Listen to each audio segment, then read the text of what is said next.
मुरादाबाद में हुए 1980 के दंगों की रिपोर्ट पेश किए जाने को लेकर सपा सांसद ने कई बड़े सवाल खड़े किए हैं।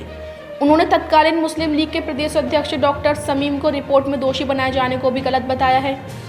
मुरादाबाद से सपा सांसद डॉक्टर एस टी हसन ने कहा कि सन 1980 के दंगे भुलाए नहीं जा सकते। जब दंगे हुए थे तो वह MBBS में प्रथम वर्ष के छात्र थे। दंगों के चलते वह ईदगाह पर नमाज पढ़ने तक नहीं गए, लेकिन वह मुरादाबाद में ही थे। उनके मामा ईदगाह पर नमाज अदा करा रहे थे। इस दौरान नमाजियों पर पुलिस ने गोलियां चलाईं और ट्रकों में लाशें ले जाई गईं। साल 1980 के दंगों का दर्द लोगों के दिलों में आज भी हरा है। ट्रकों में लाश ले जाते वक्त जिंदा लोगों को भी भरकर ले गए। PSC ने लोगों को घरों से उठाया, जिनका अभी तक कोई पता नहीं लगा है। 2 महीने तक दंगे चलते रहे। जब BSF लगाई गई तो उसके जवानों ने लोगों का दिल जीता और कर्फ्यू में लोगों की मदद की। साथ ही संभ्रांत व्यक्तियों के साथ वार्तालाप कर स्थिति को नियंत्रण में किया। वहीं मुरादाबाद के हालात खराब किए जाने पर कुछ वर्षों तक यहां PSC पर पूरी तरह से पाबंदी लगा दी गई, जिसके बाद मुलायम सिंह यादव ने PSC में मुस्लिमों की भर्ती की। तब जाकर लोगों को PSC पर भरोसा हुआ। लेकिन इन दंगों में डॉक्टर शमीम का कोई रोल नहीं था। वह लोगों की मदद कर रहे थे और लोगों की आवाज उठा रहे थे। सपा सांसद ने आगे कहा, रिपोर्ट पेश हो, लेकिन ठीक तरीके से। आगे भी रिपोर्ट पेश होती रहेंगी। 50 साल बाद बाबरी मस्जिद पर भी रिपोर्ट पेश होगी। देखिए, अगर रिपोर्ट सही है, बिल्कुल हमने वो दंगा देखा है। हम उस वक्त MBBS फाइनल ईयर के स्टूडेंट थे और ईद सेलिब्रेट करने के लिए घर आए थे। जो वहाँ पे हालात गुजरे, हालांकि मैंने वहाँ नमाज नहीं पढ़ी थी। मैं जब अपने मोहल्ले की मस्जिद से नमाज पढ़ के आया तो लोग कीचड़ में सने हुए आए थे और उन्होंने बताया कि ईदगाह के मैदान में गोली चल गई और ईदगाह के मैदान में लाशें बिखर गई। धीरे धीरे पता चला कि क्या वजह थी। नमाज पढ़ने के बाद दुआ हो रही थी।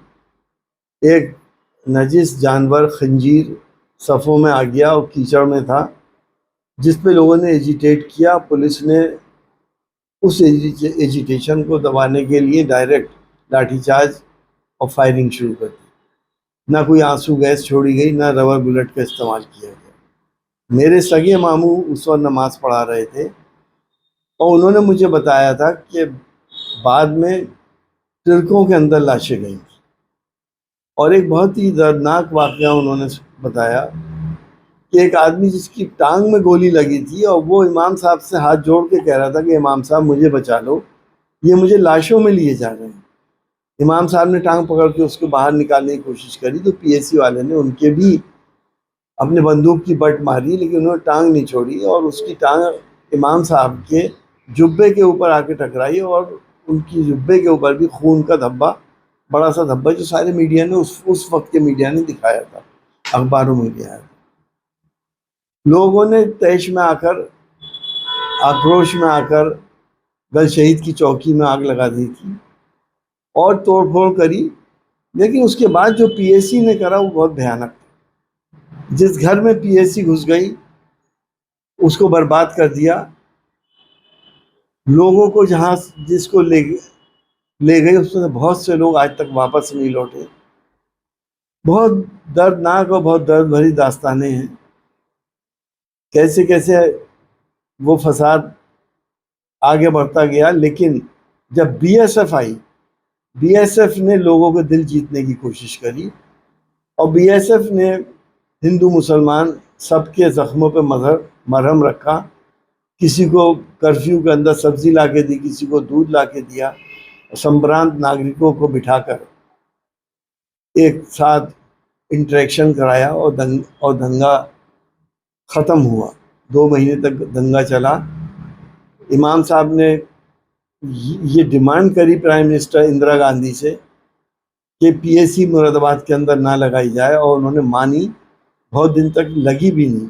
विश्वनाथ प्रताप सिंह साहब चीफ मिनिस्टर हुआ करते थे, उनसे भी इस बात को कहा गया कि PSC अगर लगेगी तो हम बकरीद की नमाज ईदगाह में नहीं पढ़ेंगे। उस वक्त उन्होंने वो सारी शर्तें मानी। मैं तो ये चाहता हूँ कि सही रिपोर्ट आए, किसी को बिला वजह ना फंसाया जाए उसके अंदर।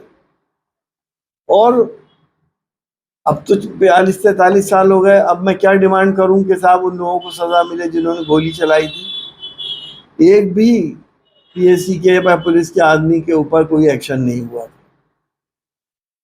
अब इस वक्त रिपोर्ट आ रही है, ये हक है जनता का वो भी जाने कि आखिर हुआ क्या था। आप जिनका जिक्र कर रहे हैं, प्रेस में डॉक्टर शमीम साहब का नाम आ रहा है, उनका कोई रोल नहीं था इस दंगे में।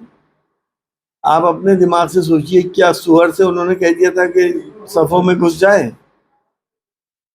उन्होंने आवाज उठाई थी उन मजलूम लोगों की जिन पे जुल्म हो रहे थे, जिनके हाथ पैर कोतवाली में तोड़े जा रहे थे, उनके खिलाफ आवाजें उठाई थी। और उसी को, इन सब हालात को देखते हुए हमारे नेता मुलायम सिंह यादव जी ने बाद में 10% मुसलमानों को पीएससी में लिया था, ताकि उनकी मौजूदगी में कोई दूसरे के ऊपर जुल्म ना कर सके। देखिए, मैसेज रिपोर्ट का आप देख ही रहे हैं कि सरकार ये रिपोर्ट जारी करके मुसलमानों को बांटने की भी साजिश है, मुसलमान को डिसइंटीग्रेट करने की साजिशें हैं। लेकिन वो कोई भी साजिश हो, मुसलमान इतना बेवकूफ़ नहीं है। मेरा तो ये मानना है कि जो कुछ भी हुआ है उसकी रिपोर्टें आनी चाहिए, जनता को मालूम होना चाहिए। आज नहीं, आज से 50 साल बाद आप बाबरी मस्जिद की भी रिपोर्ट देखेंगे, कुछ ना कुछ आएगी। आए तो आज सहायता कर्मी को उर्दू मुस्लिम का लुकआउट जारी किया गया है। देखिए, अगर वो क्रिमिनल हैं, कोर्ट उन्हें साबित करता है तो उनको ट्रायल फेस करना चाहिए। ट्रायल फेस करें, बेकसूर हैं तो कोर्ट उनको छोड़ देगा।